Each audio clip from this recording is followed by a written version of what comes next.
Merci de rester fidèle connecté sur le Buzz du Web, la chaîne des leaders Senbuzz TV mbokk yi ñu ngi leen di nuyu di leen kontaanee ko safoo bu baax a baax ci seen àndina ak Senbuzz TV mbégte ak kontaante lay doon vraiment ci ñuy àndoo ak yéen saa su ne mais également ay jotaay yu waxtaanee lépp loo xam ne soxla na leen ci seen dundin ak seen nekkin képp koo xam ne aussi leader la quand même liggéeyam ràññeeku askan wi bëgg ko ngeen soxla aussi souvent Senbuzz ñuy am ak moom jotaay ñu koy dalal fii di am mbégte tey ku ñu dootul présenté ci Sénégal hip hop sénégalaise bu ñu ko waxee aussi forcément xel mënul bañ a dem ci moom Moustapha de son vrai nom Fata El Présidente moom la Senbuzz di am mbégte pour la première fois quand même le grand frère Moustapha El Présidente Fata ci vraiment mbégte la ci Senbuzz ñu fas yéene am ak yow jotaay gannaaw vraiment bi ñu la gërëmee ci disponibilité bi aussi man maa gën a kontaan si xama choix bi ngeen porté si man et puis di bég bu baax a baax si internautes yi nga xamante ni ñu ngi teewlu waxtaan bi di ñaan yàlla ñu jële si njëriñ ñoom ñëpp jërëjëf merci. Très bien alors mën naa wax ni langue hip hop sénégalaise gëjoo fi ndax mois de décembre passé ci nga génne woon benn album bu tudd Citoyen du monde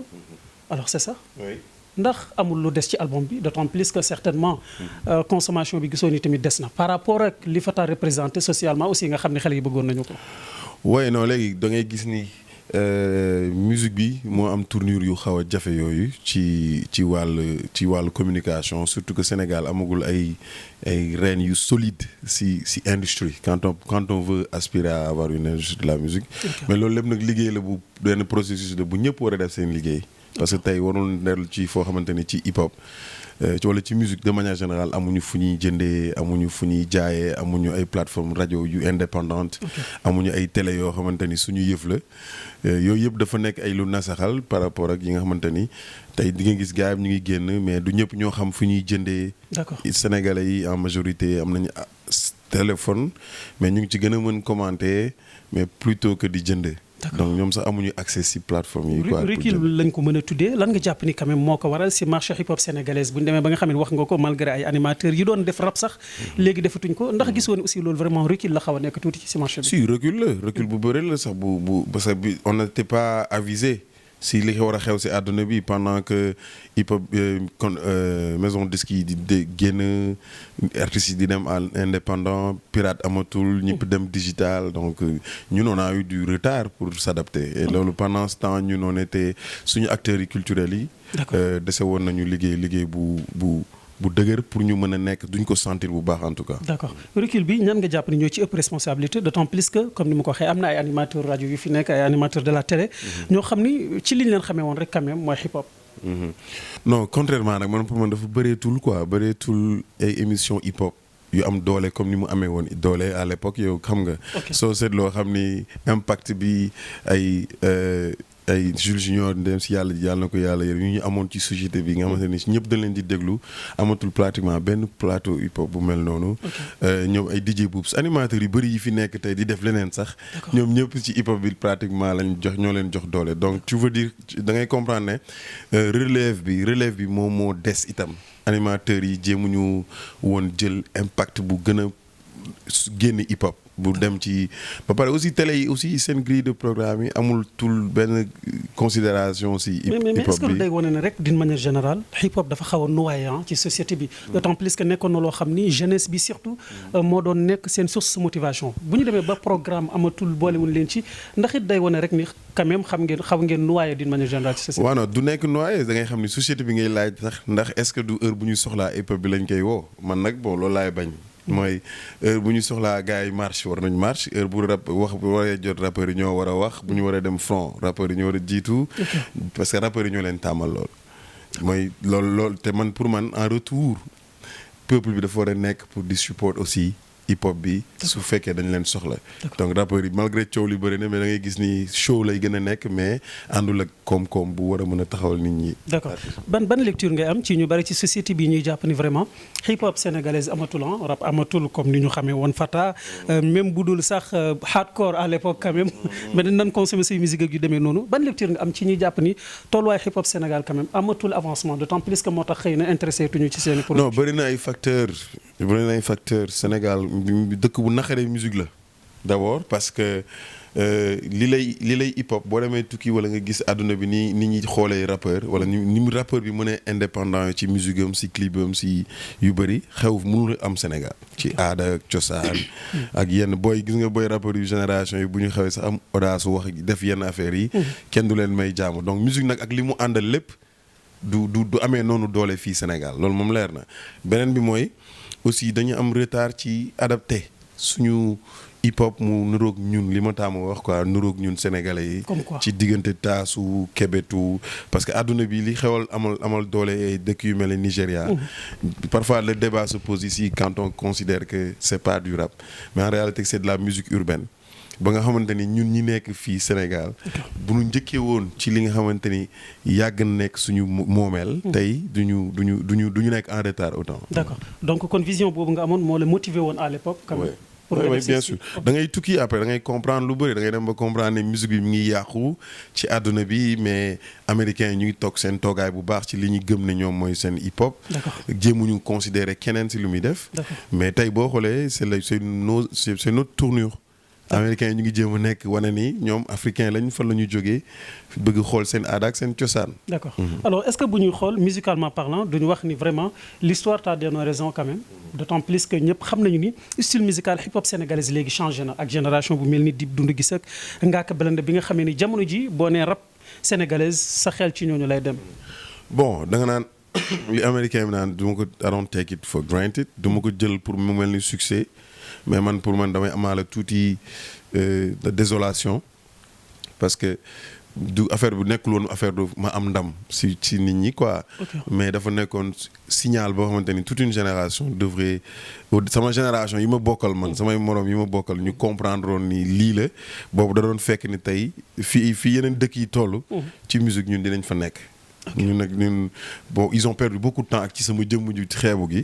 ba nga xamante ni ça nous a fait passer à côté. D'accord seen position par exemple bu ne rap sénégalaise sa xel ci ñaar ñooñu lay dem Dip Doundou Guiss wala Ngaaka Blindé seen position évolution musicale nga koy jàngate wala da nga jàpp ne ay révolutionnaire lañ aussi si rap sénégalaise comme ni ko Fataani kee woon. non bien sûr dañuy révolutionnaire rap Sénégal ñoom tamit ñëw nañu andi nañ seen ay affaire xam nga taxawal seen bopp. créer seen fan base et puis bokk ci arène bi léegi kenn du leen présenté loolu moom jéego la. hip hop musique culture bu yaatu la képp ku ñëw andi ci benn affaire bu ndaw rek kenn waru ko xeebal. Est-ce que c'était évident d'autant plus que yow xam nañ ni évident wul woon quand même jamono boobu Fata nga adopté wu ak li nga xam ne mooy hip hop sénégalaise rap sénégalaise donte ni ci lañ la xamee woon. xale yi pour yow position bi ñu jël li nga xam ne waxatuñu rap. léegi ñoom seen style musical la société bi adopté wu vraiment loolu aussi noo koy jàngatee. non xam nga li ñuy wax naan woy bu diglewu rek ay fo la. nekkul woy. loolu c'est important. Donc le contenu est toujours important moo tax ma ne le Sénégal moom def contenu bi sax mënul yéeme. parce que fii kenn sañu fi wax yenn wax yu doy waar. mais en réalité musique nag tamit bu dee hip hop de manière spécifique dafa boole lépp. dafa boole fun boole contenu dafa boole fond ak forme. léegi mënuñu nangu tamit benn musique bi ñu jël ko def ko rek ci revendication kese non dafa ànd ak yeneen. norme ànd ak yeneen bagage yoo xamante ni da nga ciy conseiller da nga ciy jàngale da nga ciy foo da nga ciy am fën. donc loolu nag tamit ñi koy nekk di def dañu bokk ci hip hop. ñi nekk di def R&B nga gis leen ay artistes yu bokkoon ci hip hop bi mel ni dañ leen ci war a mel ni ñu leen ci génneeti mel ni ay Carlou D ba ci ay boy yi nga xamante ni ñoo mujj génn ay Jeeba ay mais ñoo ñëpp ci culture lañ bokk benn culture la c'est une culture urbaine. li gars yi comprendre mooy les Nigériens yi nga xamante ni ñoo taxawal tey musique nigérienne. ñoom ñëpp ci hip hop la ñu jógee ñoom ñëpp ay rappeurs la ñu woon. ñu gëm américains yi xam lépp branché mais dañu def li ñu moom. mu nuroog ñoom pour que nit ñi mën leen gis. d'accord ndax jàpp nga ni vraiment importance bi ñu war a jox li nga xam ne mooy culture d'une manière générale notamment ak li nga xam ne mooy rap sénégalais jàpp nga ni am na. soit ci société non man mon avis est non parce que man dama may wax tout le temps ne dafa dem ba société bi sax. bu weesoo dem front buñ toogee ak yow wala nit ñi ngay jegeyantel tuuti duñ la sax nawloo ci pet tout à fait. te alors que yow mën nga leen ëpp valeur mën nga leen aussi ëpp fulla wala nga leen gën a bëgg ñeme coono liggéey. léegi nag société la boo xamante ni dafa bëgg juger maa ngi lere seetaan yenn saa yi kii di wax ne Sénégal baax fi ba jeexal rek dafa mënul nekk. xam nga donc rappeurs yi nag ñoo ci gën a am natt boobu kenn duñu la xoolee ba tey loolu ba tey dalay topp quoi donc mais li am solo ba am solo mooy yow yaay kan lan nga def pour ñi la say bokk ñi la jege ak ci li nga say ambition c'est le plus important. ñu daan faral di wax ni Sénégal rap musique gu mbedd la rappeur juste dafa am ay messages yoo xam ne moom la ñuy xaar ci yow revendiquer aussi moom la ñu gënoon a xamee ñi nga xam ne mooy rappeurs yi jamono ji bareetul de.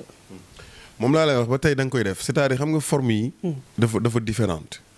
c'est là où nag man sama problème ak nit ñi si loolu la nekk mooy gis nga li ñuy wax hardcore di ko wax ego trip. xam nga ego trip ci hip hop dañ koy nangu mooy tagg sa bopp mooy tagg.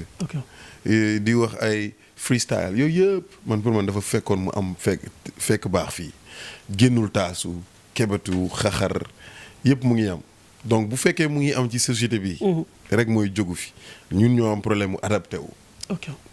lan nga jàpp ni jamono ji mooy responsabilité génération yu bees yi nga xamee ni xamal nañ leen ak ay style musical yoo xam ni donte ni di revendiquer ku mel ni Akhlou Brick ak yu demee noonu te terewul quand même dafa mel ni aussi booy xool dafa am beneen nouvelle génération boo xam ne moom la ñu gën a adopté ku mel ni Ngaaka Blindé wala Dip Doundou Guiss par rapport ak seen musique bi nga xam ne moom la ñuy def. mais ñoom ñëpp ñu ngi def musique bu gars yi bëgg léegi. kooku courant la kenn mënu ko tere xam nga musique par 10 ans lay pratiquement di changer si gox. donc courant la quoi donc ñoom ñëpp dañuy teg seen jéego am na ñeneen ñuy ñëw. ñuy tegaat ay jéego musique bi li bon mooy ku koy jéem a téye. musique kenn du ko téye solal ko mbubb ne warul jóge fii. d'accord. mu bari ci say génération ñoo xam ni après dañ génn li nga xam ne mooy langue rap sénégalaise bi soit ñu nekk mën nañu wax ni ñoom ñuy wax ni ay politique sociale ci la ñuy gën di intéressé wu gis nañu fi Y'en a marre ak ay mouvement yu demee noonu lan moo tax impliqué wu ci mouvement yu demee noonu Fata.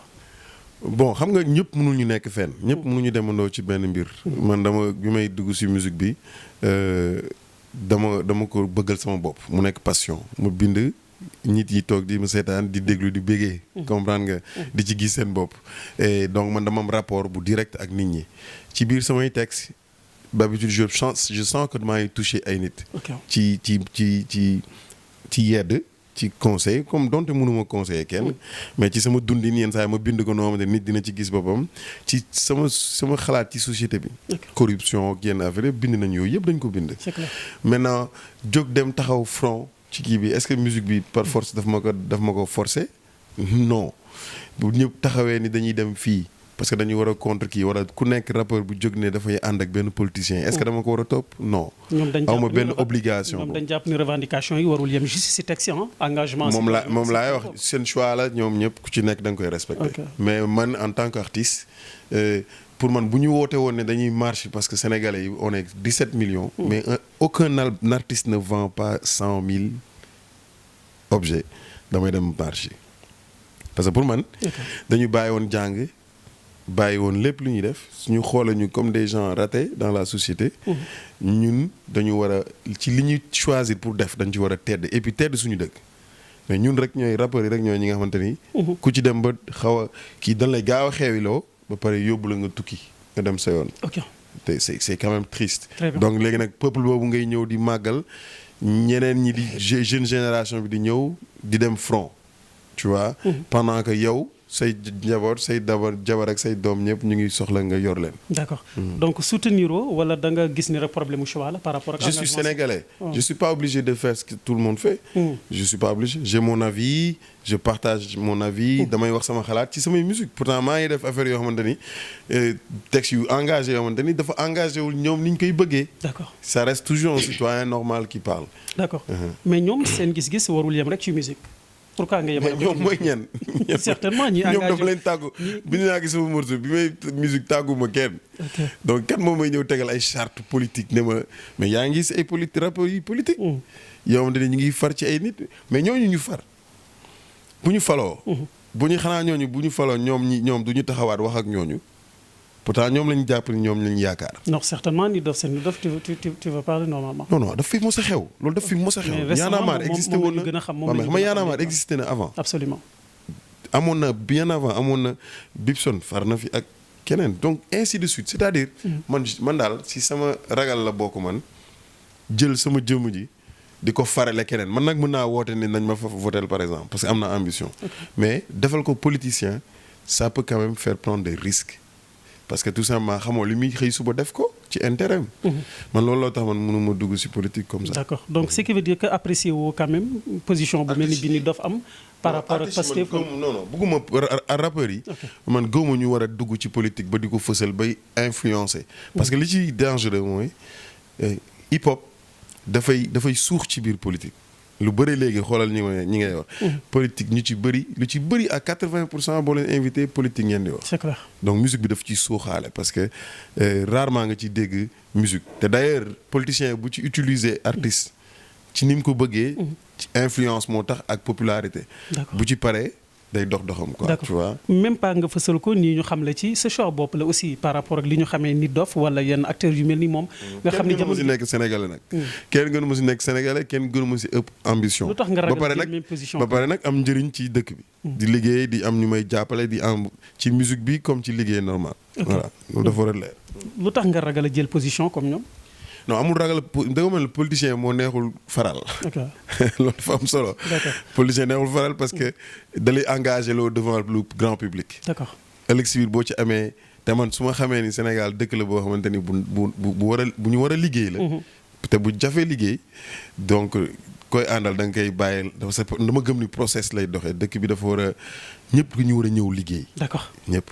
li ñu bari di laaj mooy donte ni bu ñuy wax ci rap sénégalaise yàgg nañu dégg quand même rapport yu bari di clash Fata indirectement ndax mën nañu wax ni en dehors de musique sénégalaise wala li nga xam ne mooy rap sa diggante ak Nit Doff aussi lan nga ñu ci mën a wax en dehors de li nga xam ne mooy rap bi nga xam ne vraiment bokk nga si ñi nga xam ne yàgg na leen a clash aussi ban problème ngeen am vraiment. non amuñu benn problème yàlla xam na ko. moom musique bi peut-être la moo li ma influencé jeunes yi si li may def loolu moo ko kii te alors que li may wax dafa am sew bu am solo mooy.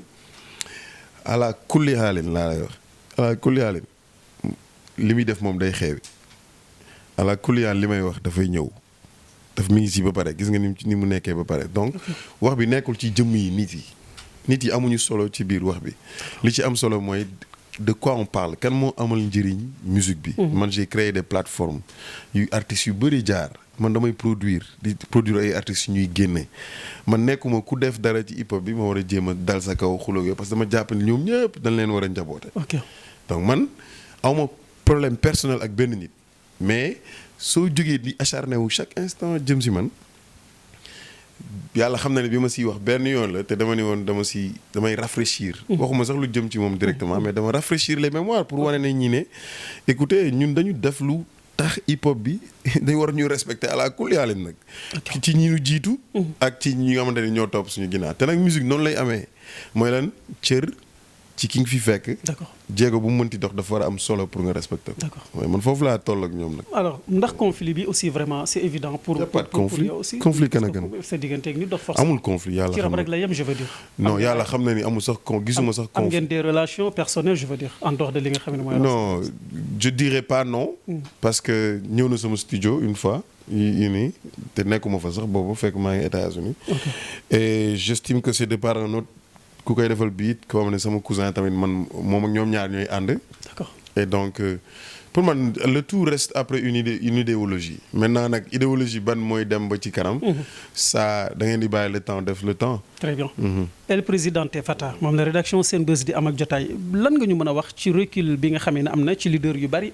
ñu daan def rap ñu xam leen fii ñu xëy rek abandonné quand même dem États-Unis toog fa wala dem dans les pays occidentaux loolu lan nga jàpp ni moo koy justifié. waaw parce que askan wi jàppale wuñu leen askan wi jàppalewul artistes yi fii. te ba pare bëgg nañ leen gis tout le temps ci teraanga maanaam ci toogaay bu baax. bëgg nañ leen gis ci lu rafet kenn du leen amal benn problème. bu ñu leen dégg ci lu ñaaw sinon ñu commencé yàq der ak bind lu bon mais askan bi société bi sécuriser wul artiste bi. boo fekkee doo artiste buy woyaan nag laay wax. bu fekkee artiste buy woyaan nga moom di nga confortable si dëkk bi.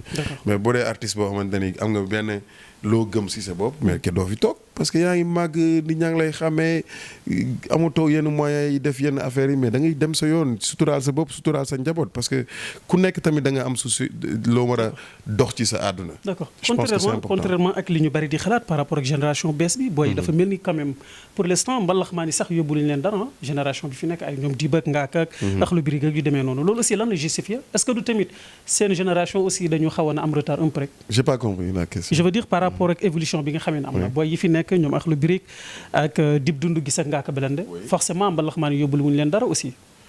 bon xam nga li ci am solo sax mooy fusion bi ñu def li gars yi di bañ yu bëri rappeurs yu bëri di bañ. man dama gis ne fusion boobu noonu dafa am solo parce que ça reste une musique populaire xam nga day tax ñu dugg ci loolu nag mais quand daf koy yàqu ko ñun on a une musique lyricale.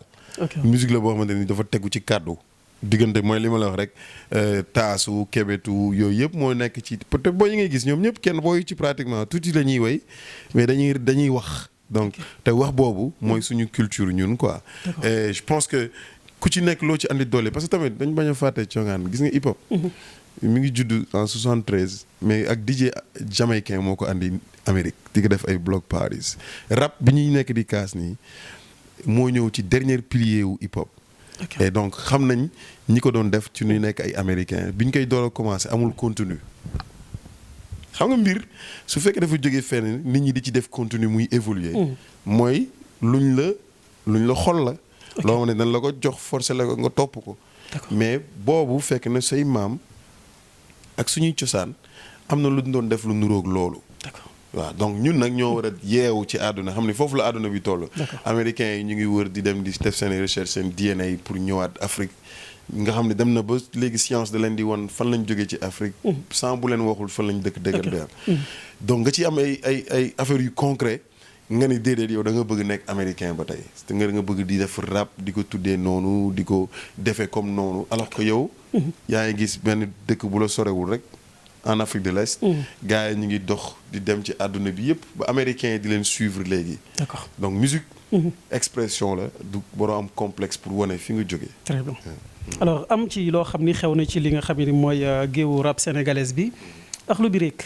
annoncé benn single boo xam ni yàqu na lañ ko tuddee quand même déjà ban impression nga am ci li nga xamee ni la ñu bari ku mel ni Pape Sidi Fall moom la jàpp ni quand même dafa xaw a doy waar yàqu na nga tuddee ko single ci en tant que ku doon def rap aussi.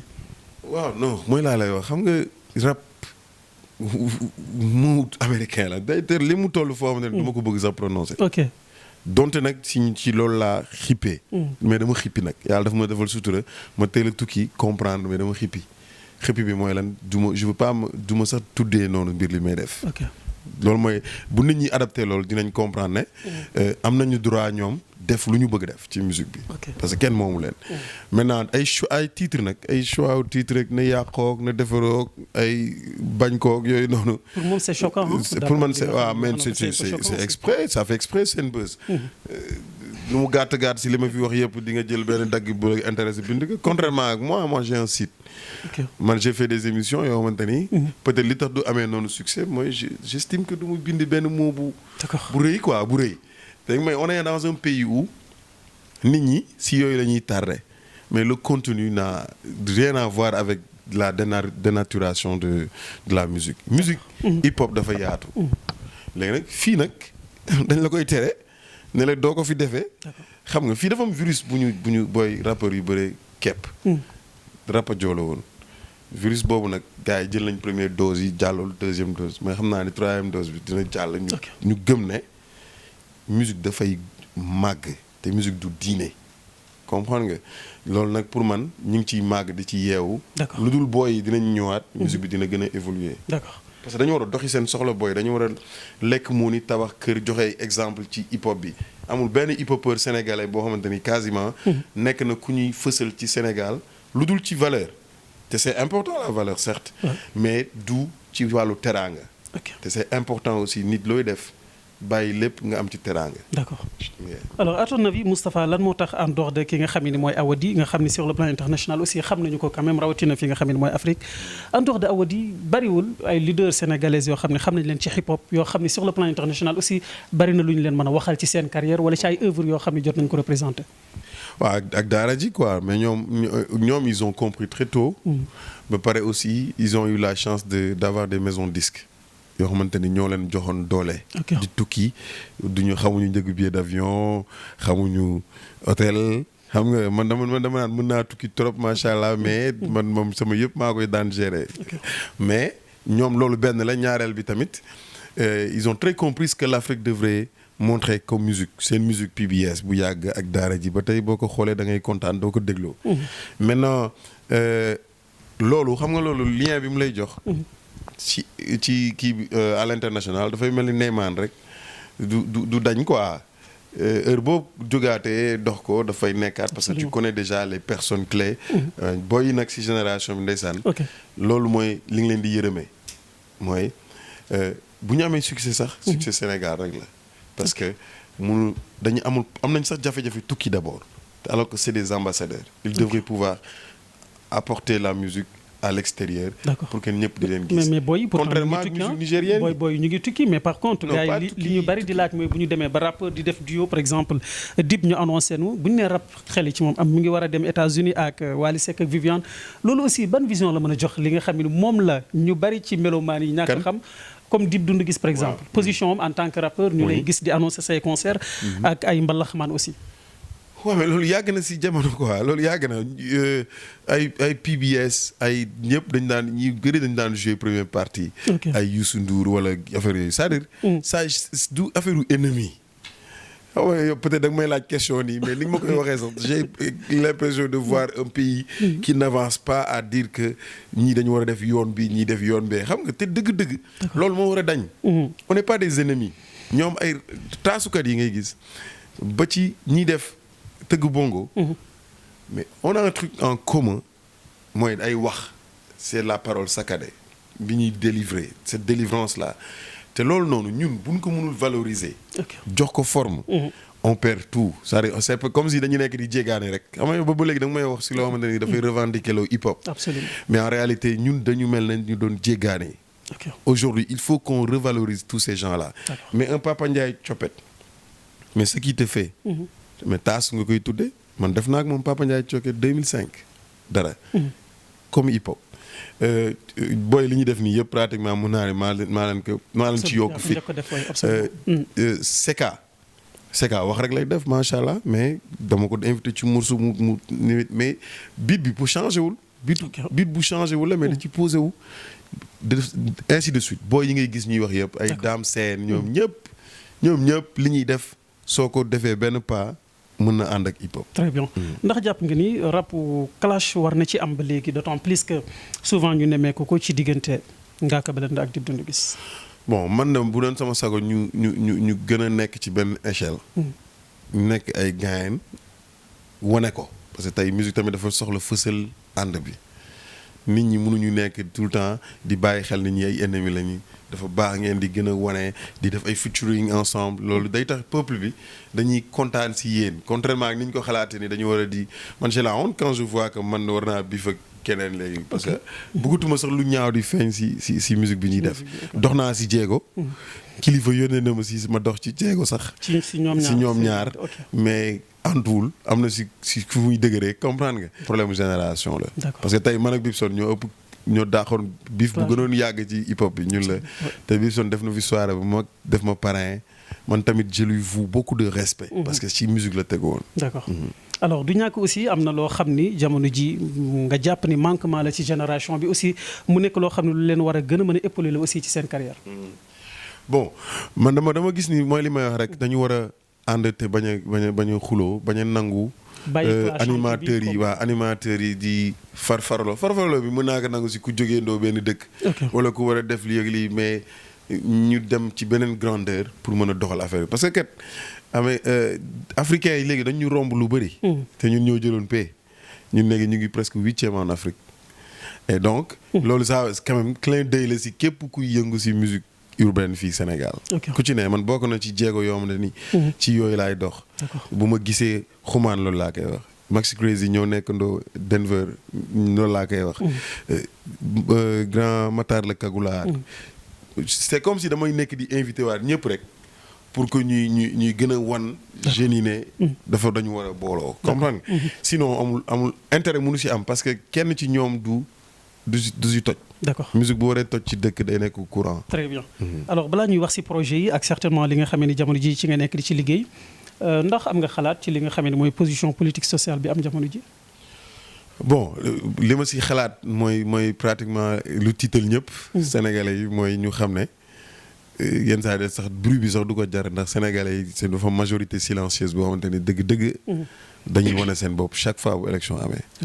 donc da ngay dem ba comprendre ne. réew mi kenn du leen jiital di leen def loolu ñu bëggul def. te man pour man loolu c'est quand même un très grand message.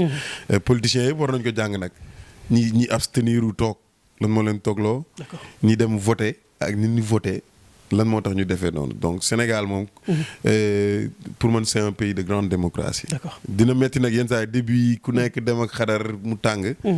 mais après jàmm rek moo si topp. très bien alors lan ngay wax Moustapha mélomane yi nga xamee ni aussi souvent dañuy yàkkamti vraiment say œuvres ak say production am na ay projets yoo ñu mën a wax jamono ji yoo xam ne yaa ngi ci di liggéey mais aussi lan mooy say projets yi nga xam ne moom nga fas yéene def en futur.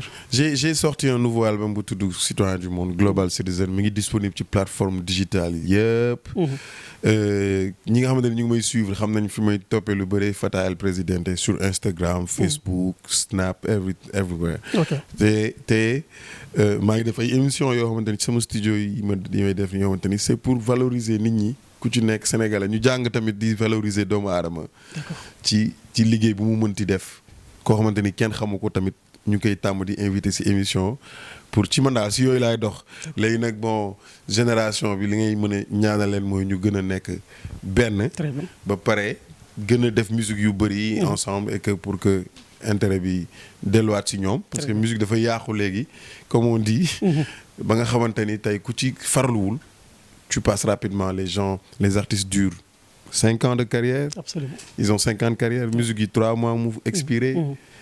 carrière bu yàgg moom liggéey bu dëgër la quoi. surtout si rappeurs yi aussi loolu aussi bëggoon naa ci xam sa avis xam naa sax foofu laay jeexalee quand même. non carrière bu yàgg liggéey bu dëgër la. ok liggéey bu dëgër la boo xamante ni. doo tàmmoon bëgg ay farfarloo rek ak ay affaire fanatique. il faut avoir un choix. de musique solide. te musique culture la balaa muy nekk ay musique rek woy nii. d'accord moo tax musique yi day gaaw a expiré quoi. d'accord Fata fi may jeexalee sa relation ak yenn animateurs yu mel ni par exemple Pape Sidi Fall ñëpp xam nañ ko te ci rap ci lañ ko xamee c'est un peu rare quand même man ma gis la mu invité le plateau.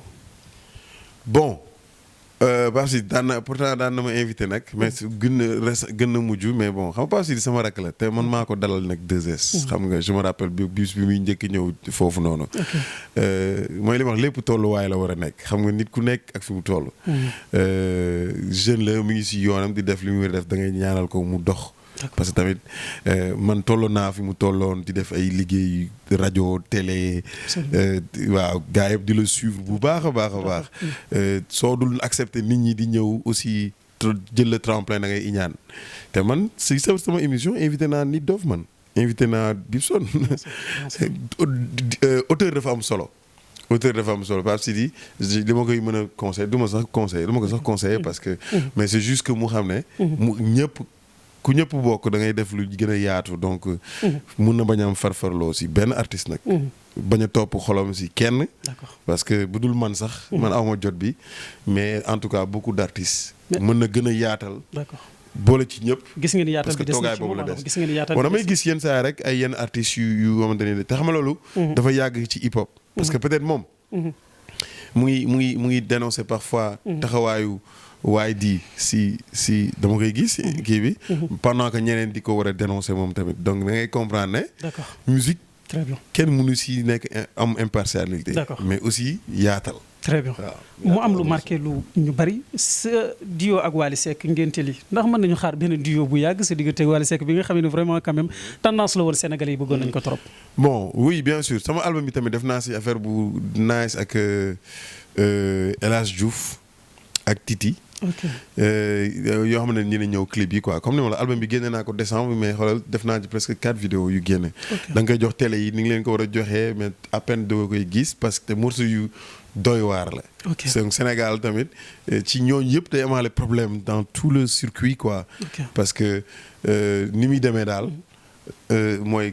tendance bi la ñuy gën a favoriser. D'accord. Mais c'est toujours bien parce que ñun dañuy bind ay messages yoo xamante ni. yu am solo la sama dernière vidéo mi ngi tudd éducation yar ci xale yi. ci seen biir kër yi. et donc parfois morceau la yoo xamante ni dafa jara di teg quoi donc sama morceau bi may def ak Titi laay ñëw clip nii. ak El Hadj Diouf quoi am naa aussi benn morceau bu may laaj booy yëpp àllarba.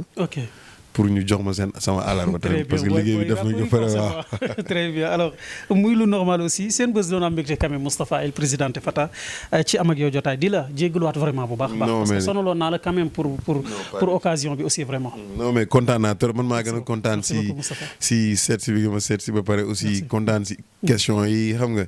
di bëggee yaa ngi def liggéey bu am solo. parce que question yi les questions sont directes et waaw sans kii quoi. merci beaucoup sans gants donc. maa ngi ñaanal yàlla tamit mu gën a yokk yoon bi. mu gën a xéwale.